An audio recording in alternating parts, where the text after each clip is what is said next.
إن الحمد لله نحمده ونستعينه ونستغفره ونعوذ بالله من شرور أنفسنا ومن سيئات أعمالنا من يهده الله فلا مضل له ومن يضلل فلا هادي له وأشهد أن لا إله إلا الله وحده لا شريك له وأشهد أن محمدًا عبده ورسوله يا أيها الذين آمنوا اتقوا الله حق تقاته ولا تموتن إلا وأنتم مسلمون يا أيها الناس اتقوا ربكم الذي خلقكم من نفس واحدة وخلق منها زوجها وبث منهما رجالا كثيرا ونساء واتقوا الله الذي تساءلون به والأرحام إن الله كان عليكم رقيبا يا أيها الذين آمنوا اتقوا الله وقولوا قولا سديدا يصلح لكم أعمالكم ويغفر لكم ذنوبكم ومن يطع الله ورسوله فقد فاز فوزا عظيما أما بعد فإن خير الحديث كتاب الله وخير الهدي هدي محمد صلى الله عليه وسلم وشر الأمور محدثاتها وكل محدثة بدعة وكل بدعة ضلالة وكل ضلالة في النار قال الله سبحانه وتعالى في القرآن المجيد والفرقان الحميد ربنا آتنا في الدنيا حسنة وفي الآخرة حسنة وقنا عذاب النار۔ مختصر حمد و ثنا اور درود و سلام کے بعد واجب الاحترام سامعین کرام، بزرگان اعظام اور حاضرین مجلس، دین اسلام کامل اکمل دین ہے جس میں ہر طرح کی رہنمائی اور رہبری موجود ہے۔ انسان کے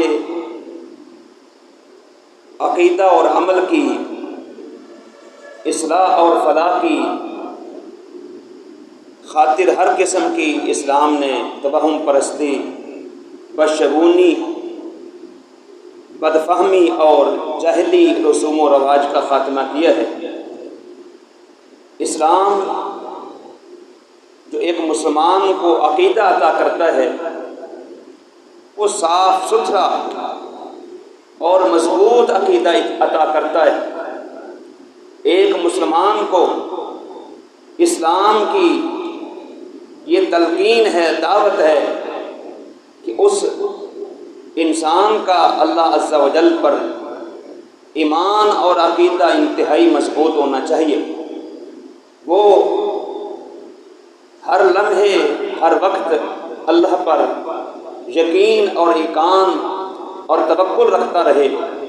کبھی بھی ایک مسلمان دنیا کے اندر رہ کر کے توہم پرستی، بدشگونی سے متاثر نہ ہو، بلکہ اس کا عقیدہ قرآن و سنت کے مطابق ہونا چاہیے۔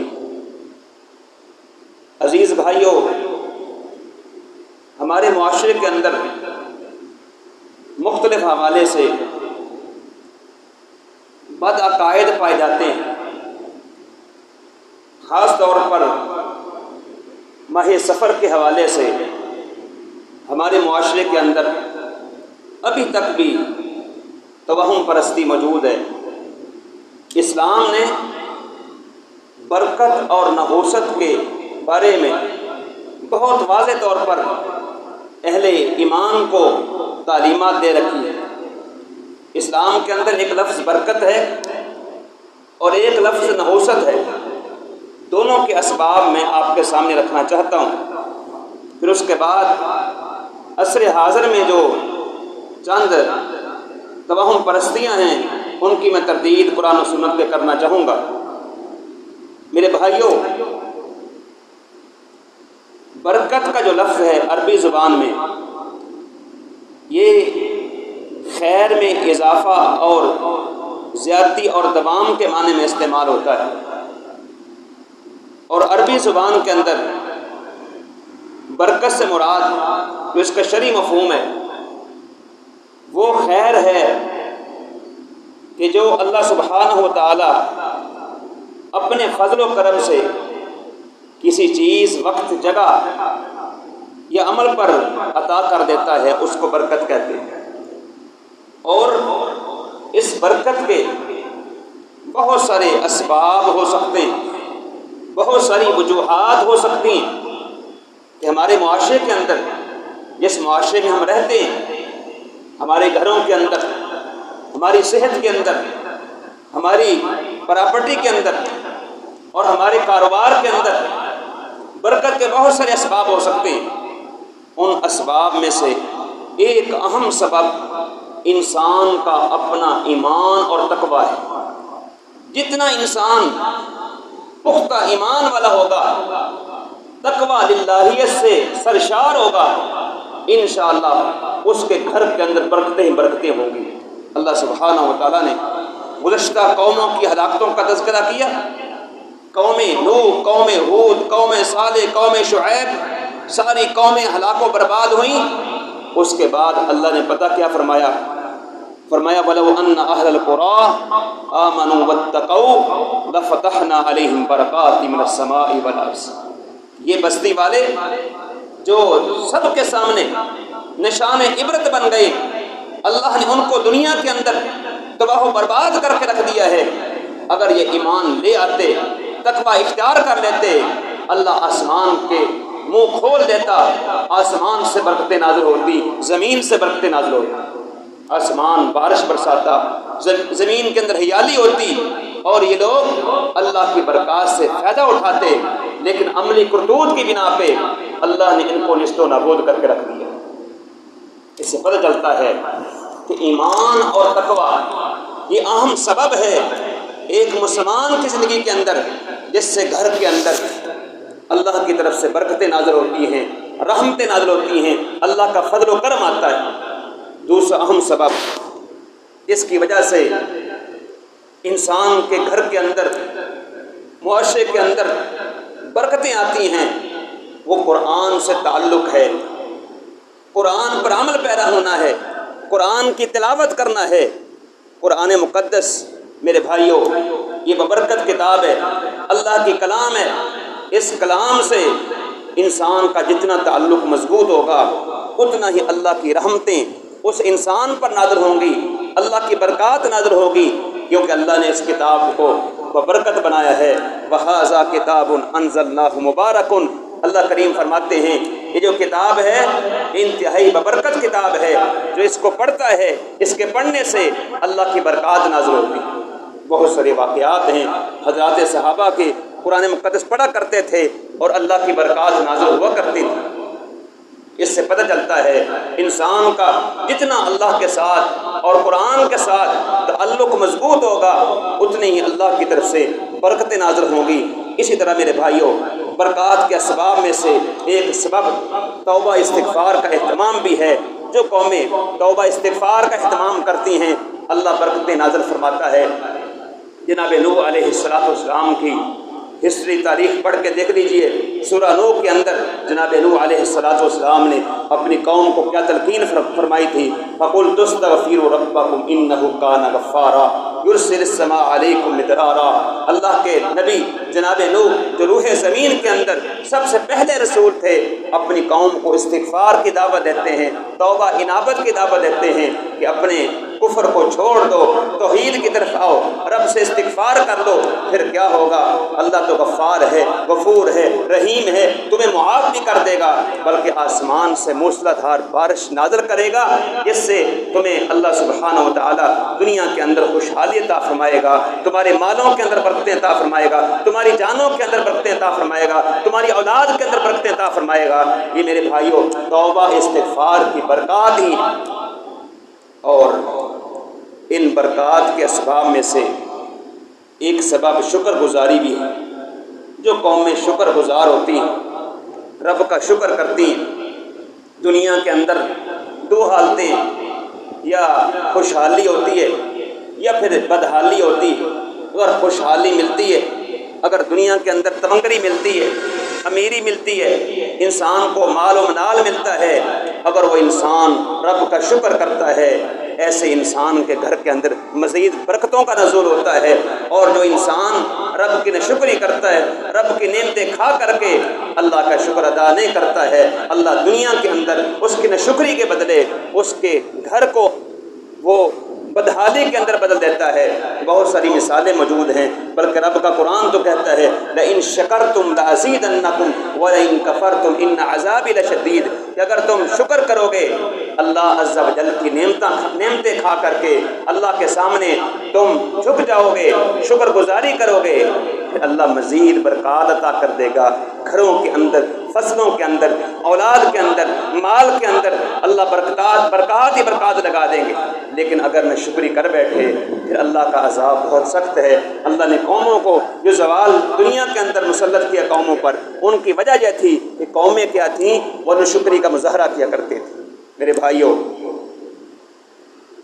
برکات کے اسباب میں سے ایک سبب اللہ کی راہ میں خرچ کرنا، اللہ کی راہ میں صدقہ و خیرات کرنا بھی ہے۔ جو انسان اپنے مال میں سے، جو اصل میں اللہ کا دیا ہوا مال ہے، انسان کا اپنا نہیں، انسان کا کوئی زور نہیں ہے، وَمَا مِن دَابَّةٍ فِي الْأَرْضِ إِلَّا عَلَى اللَّهِ رِزْقُهَا وَفِي السَّمَاءِ رِزْقُكُمْ۔ اللہ نے بارہا مقامات پہ اس بات کو واضح کیا ہے کہ یہ رزق جو ہے اللہ نے عطا کیا ہے، اس رزق سے جو انسان اللہ کی راہ میں خرچ کرتا ہے اس سے بھی مال میں برکتیں نازل ہوتی ہیں۔ اللہ سبحانہ و تعالیٰ نے قرآن مقدس کے اندر سورہ البقرہ کے اندر مثال بیان کی ہے، مثل الذین ينفقون اموالهم فی سبیل اللہ کمثل حبۃ انبتت سبع سنابل فی کل سنبلۃ مئۃ حبۃ، کہ جو لوگ اللہ کی راہ میں خرچ کرتے ہیں، ایک دانہ اس کی مثال ایک دانے کی طرح ہے جس میں 7 بالیاں ہوتی ہیں، ہر بالی کے اندر 100 دانہ ہوتا ہے۔ یہ مثال بیان کر کے اللہ سبحانہ و تعالیٰ نے واضح کیا ہے کہ جو بندہ اللہ کی راہ میں خرچ کرتا ہے اللہ سبحانہ و تعالیٰ اس میں برکتیں نازل فرما دیتا ہے۔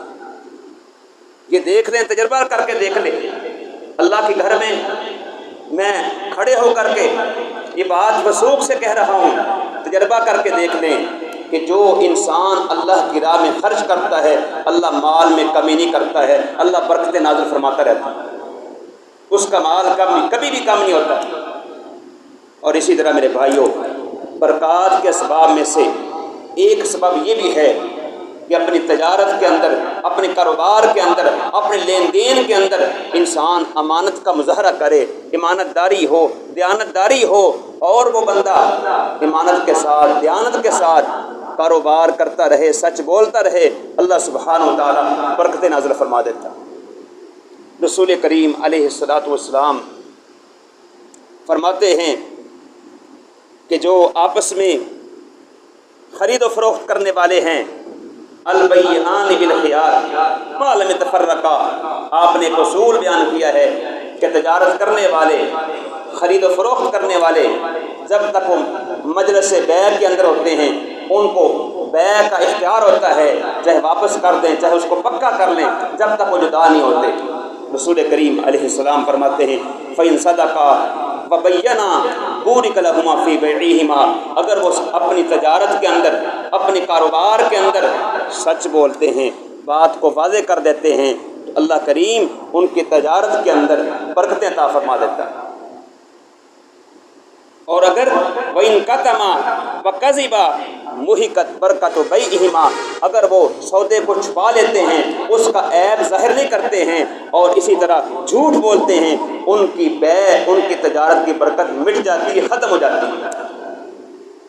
آپ دیکھ لیں کتنے سارے ایسے منڈی کے اندر تاجر ہوں گے جو جھوٹ بولتے ہیں، جھوٹ بول کر کے سودا فروخت کرتے ہیں، اپنے بیع کو، اپنی تجارت کو، جو سامان ہوتا ہے اس کو چھپاتے ہیں، گندا اور مندہ جو مال ہے نیچے ہوتا ہے اور اچھا اچھا مال اوپر رکھتے ہیں بیچنے کے لیے، لیکن ساری عمر ان کی منڈیوں میں گزر جاتی ہے، کبھی برکت نہیں ہوتی ہے۔ کیوں؟ وہ جھوٹ کے ساتھ اپنی خرید و فروخت کرتے ہیں، اس بنا پہ ان کے مال میں کبھی برکت نہیں ہوتی۔ اور اگر کوئی سچا تاجر ہے اور اپنی بیع کے اندر سچ بولتا ہے، اللہ کی قسم ہے اس کی تجارت میں برکت ہی برکت ہے، بلکہ قیامت کے روز وہ اللہ کے نبی علیہ السلام کی حدیث کے مطابق وہ نور کے ممبروں پر ہوں گے کہ جہاں انبیاء علیہ السلام بھی فخر کریں۔ اور اسی طرح بھائیوں، برکت کے اسباب میں سے ایک سبب یہ بھی ہے کہ انسان جب رب کا دیا ہوا کھانا کھاتا ہے، رزق کھاتا ہے، اللہ کے نام کے ساتھ کھایا کرے، بسم اللہ پڑھ کے کھایا کرے۔ برکت کا باعث جس کھانے کے اوپر اللہ کا نام لیا جاتا ہے، بسم اللہ پڑھی جاتی ہے، اللہ کی قسم ہے وہ کھانا برکت والا ہوتا ہے۔ رسول کریم علیہ السلام کا فرمان ہے، اجتمعوا علی طعامکم، کہ سارے آپ اکٹھے ہو کے کھانا کھایا کرو، اکٹھ کے اندر برکت ہوتی ہے۔ واذکروا اسم اللہ یبارک لکم فیہ، اور جب بھی کھانا کھایا کرو اللہ کا نام لے کر کے بسم اللہ پڑھ کے کھانا کھایا کرو، کیا ہوگا؟ اللہ سبحانہ و تعالیٰ اس کھانے کے اندر برکتیں عطا فرما دے گا۔ یہ بھی برکت کے اسباب ہیں۔ اس لیے یہ نہ سمجھنا چاہیے کہ برکت کس طرح آتی ہے۔ یہ برکت کے اسباب، یہ وجوہات ایک انسان نے خود کرنی ہے، جو میں نے آپ کے سامنے بیان کی ہیں، پھر اس کی زندگی کے اندر برکت ہی برکت ہوگی۔ جس طرح کہ میں نے آپ کے سامنے یہ جو حدیث مبارکہ ہیں اور قرآنی آیات سے ثابت کیا ہے، اس سے انسان کی زندگی میں برکتیں آتی ہیں۔ یہ اسلام کے اندر برکت کا تصور ہے جو میں نے آپ کے سامنے رکھا ہے۔ دوسرا جو پہلو ہے جو ہمارے معاشرے کے اندر نحوست کا پہلو بیان کیا جاتا ہے، اس کو سمجھا جاتا ہے، فلانی چیز منحوس ہے، فلانا دن منحوس ہے، فلانا مہینہ منحوس ہے، فلانی خاتون منحوس ہے، فلانا شخص منحوس ہے۔ یہ جو چیزیں ہیں ہمارے معاشرے کے اندر، یہ بشگونی والی چیزیں، دین اسلام نے کسی بھی دن کو، کسی بھی مہینے کو، کسی بھی شخصیت کو اور اسی طرح کسی جگہ کو منحوس قرار نہیں دیا۔ قرآن پڑھ کے دیکھ لیجئے، اللہ کے نبی علیہ السلام کے فرامین پڑھ کے دیکھ لیجئے، اس میں کسی بھی دن کو، کسی بھی مہینے کو اور کسی بھی شخصیت اور جگہ کو اللہ عز و جل نے اور پیغمبر مصطفیٰ علیہ السلام نے کبھی منحوس قرار نہیں دیا۔ ہاں، نحوست ہوتی ہے وہ اعمال کی شامت کی وجہ سے ہوتی ہے، خود انسان منحوس نہیں ہے، خود ایام منحوس نہیں ہے، انسان کے عملی کرتوت کی وجہ سے یہ ایک اضافی چیز ہے جس وجہ سے نحوست چھا جاتی ہے۔ اس کے کچھ اسباب ہیں۔ پہلا اور اہم جو سبب ہے نحوست کے آنے کا وہ کفر و شرک ہے۔ روح زمین کے اندر یہ کفر و شرک سب سے اہم سبب ہے نحوست کا۔ جو مشرک ہوتا ہے، جو کافر ہوتا ہے کائنات کے اندر، یہ منحوس ترین شخص ہے اس کفر کی وجہ سے، اس شرک کی وجہ سے۔ کیوں؟ روح زمین کے اندر شرک سب سے بڑا گناہ ہے، جس کے متعلق اللہ کریم فرماتے ہیں ان الشرک لظلم عظیم، روح زمین میں سب سے بڑا اگر کوئی پاپ ہے، بڑا کوئی گناہ ہے، وہ شرک ہے۔ اس بنا پہ، شرک کی بنا پہ انسان کے سارے اعمال ضائع و برباد ہو جاتے ہیں۔ وَمَن يُشْرِكْ بِاللَّهِ فَقَدْ حَبِطَ عَمَلُهُ وَهُوَ فِي الْآخِرَةِ مِنَ الْخَاسِرِينَ، کہ جو انسان رب کی ذات، صفات، افعال میں کسی مخلوق خدا کو، چاہے وہ فرشتہ ہو، نبی ہو، رسول ہو، پیغمبر ہو، چاہے وہ اللہ کا ولی ہو، اس کو شریک بنا لیتا ہے، ایسے انسان کے سارے عمل دنیا کے اندر برباد ہو جاتے ہیں، قیامت کے روز ایسا انسان خسارہ پانے والا۔ اس سے پتہ چلتا ہے شرک اور کفر نحوست کا سبب بنتے۔ دوسری اہم وجہ یہ اللہ کے رسول کی مخالفت کرنا۔ پیغمبر مصطفیٰ علیہ السلام کے فرامین واضح ہیں، اللہ کا قرآن واضح ہے۔ چاہیے تو یہ ہے، یہ اس بندے کو چاہیے رب کا قرآن مانے، پیغمبر مصطفیٰ کی سنت کو مانے۔ اگر یہ قرآن و سنت پر چلتا نہیں ہے، اس کی مخالفت کرتا ہے، یہ مخالفت کرنا یہ نحوست ہے، جس کی وجہ سے ایسا انسان دنیا میں برباد کر لیتا ہے، آخرت میں برباد کر لیتا ہے۔ اللہ کریم فرماتے ہیں وَمَن يُشَاقِقِ الرَّسُولَ مِن بَعْدِ مَا تَبَيَّنَ الْهُدَىٰ وَيَتَّبِعْ غَيْرَ سَبِيلِ الْمُؤْمِنِينَ نُوَلِّهِ مَا تَوَلَّىٰ وَنُصْلِهِ جَهَنَّمَ وَسَاءَتْ مَصِيرًا۔ اللہ عز و جل قرآن مقدس سورہ نساء میں فرماتے ہیں کہ جو بندہ ہدایت آ جانے کے بعد اس کے پاس اللہ کی طرف سے ہدایت نامہ آ پہنچا ہے، قرآن واضح ہے، پیغمبر کی حدیث واضح ہے، اس کے باوجود وہ مخالفت کرتا ہے، پیغمبر کی بات کو تسلیم نہیں کرتا ہے، اور آگے سے وہ اپنی رائے کو پیش کرتا ہے، اپنے امام پیر کی رائے کو پیش کرتا ہے، میرے امام کی رائے یہ ہے، میرے فقیہ کی رائے یہ ہے، میرے پیر کی رائے یہ ہے، قرآن کو ٹھکرا دیتا ہے، پیغمبر کی سنت کو ٹھکرا دیتا ہے۔ اللہ عز و جل فرماتے ہیں کہ ایسا انسان جو مومنین کے راستے کو چھوڑ بیٹھتا ہے، نوَلِّهِ مَا تَوَلَّىٰ، جہاں جاتا ہے جائے دفع ہو، اس کا ٹھکانہ جہنم ہے، ہم اس کو جہنم میں داخل کریں۔ اللہ اکبر۔ اس سے پتہ چلتا ہے کہ نحوست کیسے آتی ہے۔ اللہ کے رسول محمد مصطفیٰ علیہ السلام کی مخالفت کرنے سے یہ نحوست پیدا ہو جاتی ہے۔ اسی طرح میرے بھائیوں، معاشرے کے اندر رہتے ہوئے جو انسان فسق و فجور کا ارتکاب کرتا ہے، اللہ کی کھلی نافرمانی کرتا ہے، گناہوں پہ گناہ کرتا جاتا ہے، اور پھر اس پہ ڈھڑائی کرتا ہے، اصرار کرتا ہے، ایسا انسان بھی منحوس شخص ہے۔ کیوں؟ اس کی نافرمانی کی وجہ سے یہ معاشرے کے اندر فساد ریزی پیدا ہوتی ہے۔ اللہ کریم فرماتے ہیں ظہر الفساد فی البر والبحر بما کسبت ایدی الناس لیذیقہم بعد الذی عملوا لعلہم یرجعون۔ اللہ کریم فرماتے ہیں کہ روح زمین کے اندر، خشکی کے اندر، سمندر کے اندر جو فساد ریزی پیدا ہوتی ہے، جو زمین کے اندر فساد آتا ہے، سمندروں کے اندر جو فساد پیدا ہوتا ہے، یہ جو خرابیاں پیدا ہوتی ہیں، بما کسبت ایدی الناس، لوگوں کے عملی کرتوت کی وجہ سے، ان کے فسق و فجور کی وجہ سے، ان کی نافرمانیوں کی وجہ سے یہ زمین میں زلزلے آتے ہیں، زمین میں بھونچال آتے ہیں، اور زمین کے اندر سیلاب آتے ہیں۔ آج دیکھ لیں کس طرح سیلابی جو ریلیں ہیں، کس طرح وہ مسلمانوں کو اور ہر ایک کو وہ سیلاب کی نظر کرتے ہیں۔ آپ نے کبھی غور کیا کہ نہیں کہ یہاں سے جو جانے والے ہوتے ہیں کس قدر اللہ کی نافرمانی کرتے ہیں؟ ان ہوٹلوں کے اندر کیا ہوتا ہے؟ نہ اللہ کی نافرمانی ہوتی ہے، پھر اللہ کے عذاب آتے ہیں۔ اللہ اس طرح دنیا کے اندر نشان عبرت بناتا ہے جو بھی اللہ کے رسول کی مخالفت کرتا ہے۔ یہ فساد دنیا کے اندر جو سیلاب آتے ہیں، دنیا کے اندر جو اللہ کی طرف سے سونامی عذاب آتے ہیں، کبھی سمندری عذاب آتے ہیں، یہ انسانوں کے عملی کرتوت کی وجہ سے اللہ جھنجھوڑتا ہے، اور اللہ کی طرف سے الارم ہوتا ہے کہ انسان توبہ کر لے، اللہ کے دین کی طرف واپس لوٹ آئے۔ یہ بھی نحوست کا سبب بنتا ہے۔ اور اسی طرح میرے بھائیوں، ظلم و ناانصافی یہ بھی نحوست کا سبب بنتی۔ جو قاضی، جو جج ناانصافی کرتا ہے، کسی پہ ظلم کرتا ہے، اسی طرح کوئی معاشرے کے اندر کوئی انسان کسی پہ ظلم کرتا ہے، اس وجہ سے بھی اللہ کی طرف سے نحوست پھیلتی ہے۔ اللہ کیا فرماتے ہیں وَتِلْكَ الْقُرَىٰ أَهْلَكْنَاهُمْ لَمَّا ظَلَمُوا۔ اللہ فرماتے ہیں جب انہوں نے ظلم کیا، زیادتی کی، تو پھر کیا ہوا؟ اللہ کا کوڑا، اللہ کے عذاب کا کوڑا کیا ہے؟ ان بستیوں میں برستا ہے۔ اللہ ایسی بستیوں کو نیست و نابود کر دیتا ہے۔ جب وہ ظلم پر اتر آتے ہیں، قوم لوط کی بستی ہو، قوم نوح کی بستی ہو، قوم عاد کی اور قوم ہود کی، قوم صالح کی، یہ ساری کی ساری بستیوں کو اللہ عز و جل نے قرآن مقدس کے اندر ان کی تاریخ موجود ہے، اللہ نے ان کو تباہ و برباد کر کے رکھ دیا۔ کیوں؟ ان کے ظلم کی وجہ سے، ان کی زیادتی کی وجہ سے۔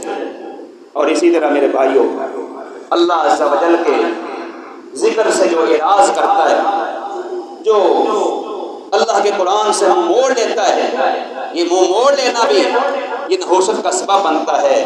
اللہ کریم کیا فرماتے ہیں؟ وَمَنْ أَعْرَضَ عَنْ ذِكْرِي فَإِنَّ لَهُ مَعِيشَةً ضَنْكًا۔ اللہ کریم فرماتے ہیں جو ہمارے ذکر سے اعراض کرتا ہے، جو ہمارے ذکر سے، چاہے وہ قرآن کی صورت میں ہو، نماز کی صورت میں ہو، دیگر اذکار کی صورت میں ہو، جو انسان اللہ کے ذکر سے بے رخی کر لیتا ہے، اللہ فرماتے ہیں ہم اس کا گزران تنگ کر دیتے ہیں، اس کی زندگی تنگ کر دیتے ہیں، اور پھر قیامت کے روز ایسے انسان کو اندھا کر کے اٹھائیں گے کہ جو اللہ کے ذکر سے اعراض کرتا ہے۔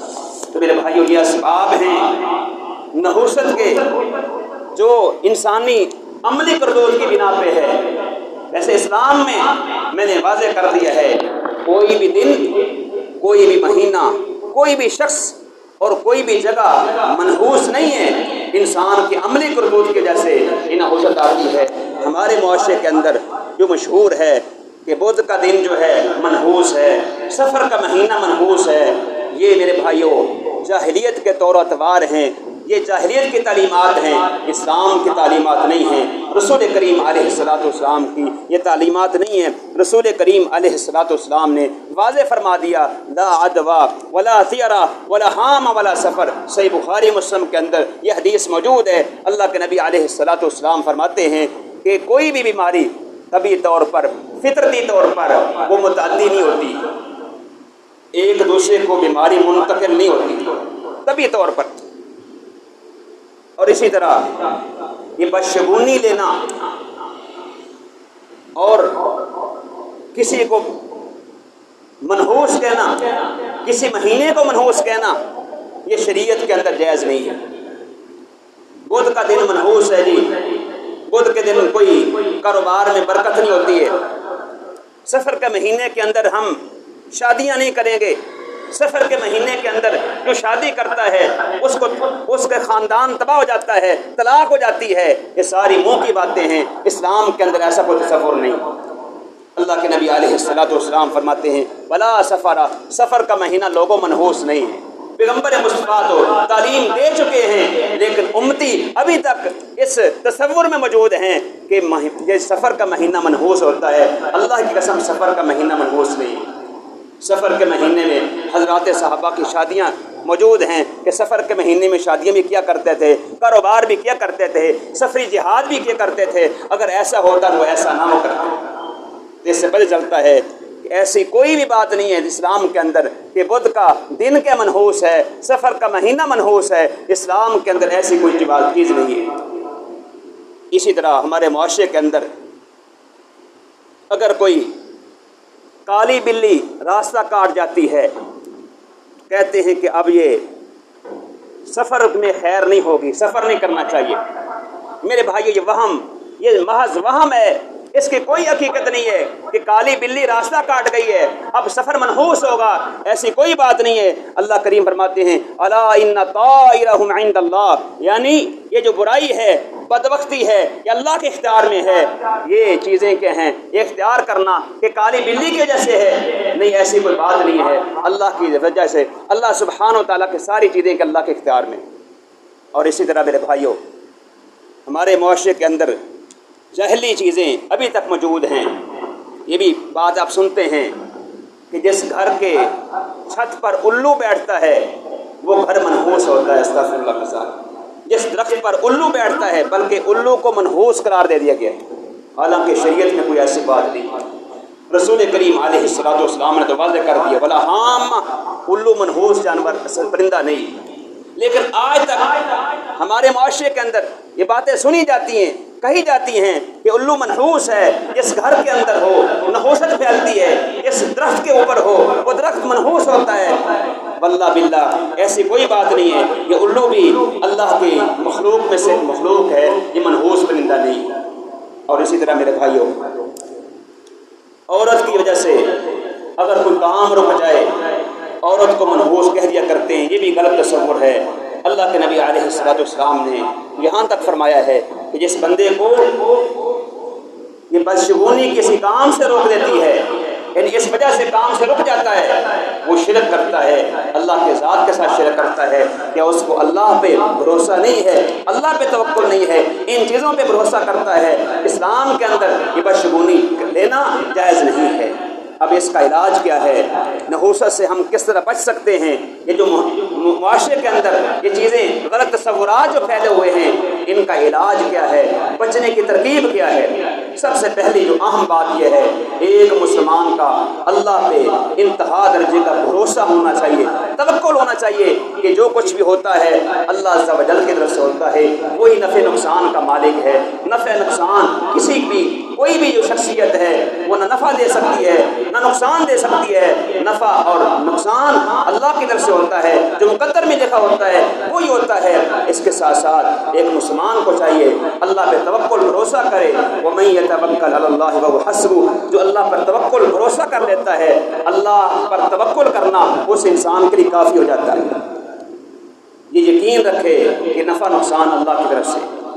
دوسرا علاج یہ ہے کہ شرک سے بدشگونی سے بچ جائے۔ شرک اور بدشگونی لینا یہ انتہا درجے کی نحوست، جیسا کہ پہلے آپ سن چکے ہیں، رسول کریم نے فرمایا الطیرۃ شرک، یہ بدشگونی یہ شرک ہے اور اس سے بچنا چاہیے۔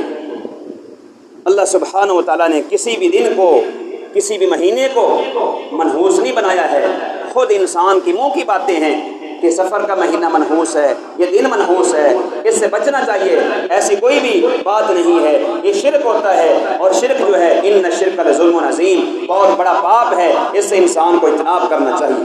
تیسرا علاج یہ ہے، ایک مسلمان کو چاہیے اگر وہ بدشگونی سے بچنا چاہتا ہے، اس جاہلی رسوم و رواج سے بچنا چاہتا ہے، اپنے گھر کے اندر اپنے آفس کے اندر تلاوت کا اہتمام کرے، ذکر و اذکار کا اہتمام کرے۔ ذکر سے بہت کچھ ہوتا ہے، بلکہ اللہ کریم فرماتے ہیں الا بذکر اللہ تطمئن القلوب، اللہ کے ذکر سے دلوں کو سکون ملتا ہے، دلوں کو چین ملتا ہے، اطمینان ملتا ہے۔ جب دل میں اللہ کا ذکر ہوگا وہ انسان بدشگونی نہیں لے گا، کبھی وہ یہ نہیں کہے گا کہ فلانا دن منحوس ہے، فلانا مہینہ منحوس ہے، فلانا شخص میں منحوس ہے، ایسے تصورات نہیں کرے گا۔ اس طرح قرآن پاک کی تلاوت ہے، اس کے کرنے سے گھروں کے اندر رحمتوں کا نزول ہوتا ہے۔ بالخصوص سورہ بقرہ پڑھا کریں، جس کے پڑھنے سے شیطان بھاگ جاتا ہے، گھروں کے اندر اس کا اہتمام کریں۔ اسی طرح میرے بھائیوں، اپنے گھروں کے اندر اپنے آفس کے اندر نفلی نمازوں کا اہتمام کیا کریں۔ فرضی نمازیں تو باجماعت مساجد میں ادا ہوتی ہیں، نفلی نمازیں کثرت سے گھروں میں پڑھا کریں۔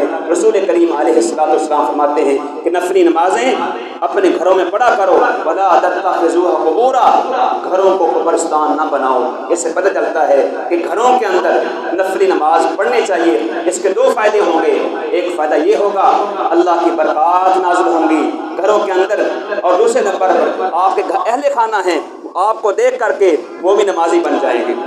اور اسی طرح میرے بھائیوں، صبح و شام کے اذکار کا اہتمام کیا کریں، یہ بھی بدشگونی کو ختم کرنے والے ہیں، ایسے تصورات کو ختم کریں گے اور آپ کے ذہن کو وہ پختہ کر دیں گے کہ اللہ پر یقین رکھیں، نفع نقصان کا مالک اللہ کو سمجھیں۔ رسول کریم علیہ الصلوۃ والسلام فرمایا کرتے تھے کہ جو بندہ یہ دعا پڑھتا ہے، 3 مرتبہ صبح و شام پڑھتا ہے، بسم اللہ الذی لا یضر مع اسمہ شیء فی الارض ولا فی السماء وهو السمیع العلیم، جو صبح و شام یہ اذکار کرتا ہے، وظیفہ کرتا ہے، پیغمبر دو عالم فرماتے ہیں کہ اس کو کوئی چیز آسمان زمین کی نقصان نہیں دے سکتی، اچانک اس کو کوئی آزمائش نہیں آ سکتی ہے کہ جو انسان اس دعا کا اہتمام کرتا ہے۔ اسی طرح میرے بھائیوں، پیغمبر مصطفیٰ علیہ الصلوۃ والسلام نے ایک بہترین وظیفہ بیان کیا ہے کہ جب بھی آپ کا ذہن میں ایسی کوئی بات آتی ہے جو آپ سمجھتے ہیں کہ فلانی چیز منحوس ہو سکتی ہے، فلانی چیز یہ ایسے ہو سکتی ہے، آپ کے ذہن میں بدشگونی آتی ہے، یہ دعا پڑھ لیا کریں۔ رسول کریم علیہ الصلوۃ والسلام نے فرمایا ہے اللہم لا یاتی بالحسنات الا انت، اے اللہ نیکیاں لانے والا تو ہے، ولا يدفع السیئات الا انت، برائیوں کو دور کرنے والا، نقصان کو دور کرنے والا تیری ذات ہے، تیرے سوا کوئی بھی نہیں ہے۔ ولا حول ولا قوت الا باللہ، یہ بہترین ایک وظیفہ ہے جس سے کیا ہوگا، آپ کا ذہن کیا ہے وہ اللہ پر وہ بھروسہ کرے گا اور ان چیزوں کی طرف توجہ نہیں کرے گا۔ میرے بھائیوں، یہ اہم چیزیں ہیں، ان کا اہتمام کرنا چاہیے، اور ہمیں ان بدشگونیوں سے جو معاشرے کے اندر پھیلی ہوئی ہیں، ماہ سفر کے حوالے سے یا بدھ کے دن کے حوالے سے یا دیگر حوالے سے، اپنے ذہنوں کو صاف کرنا چاہیے۔ اللہ پر بھروسہ توکل رکھیں، وہی سب کا خالق و مالک ہے، نفع نقصان دینے والے وہی ذات ہے۔ اللہ سے دعا